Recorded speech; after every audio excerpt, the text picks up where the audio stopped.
আমাদের লোকজন এইটুকু নদীতে একটা মাছ ধরছে। হ্যাঁ মাগুর মাছ ছেড়ে দাও।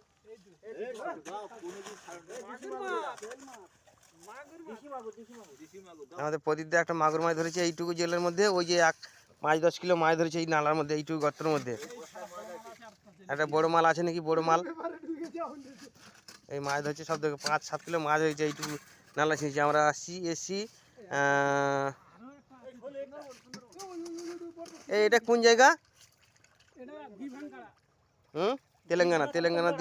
তেলেঙ্গানায় এসছি। এই মাছের রাজত্ব একদিকে। ওই দেখো এই যে বড় বড় তেলাপিয়া মাছ ধরছে এইটুকু গর্তের মধ্যে, প্রায় 10 কিলো মাছ ধরা হয়ে গেছে, এখনো তেলাপিয়া মাছ ধরছে।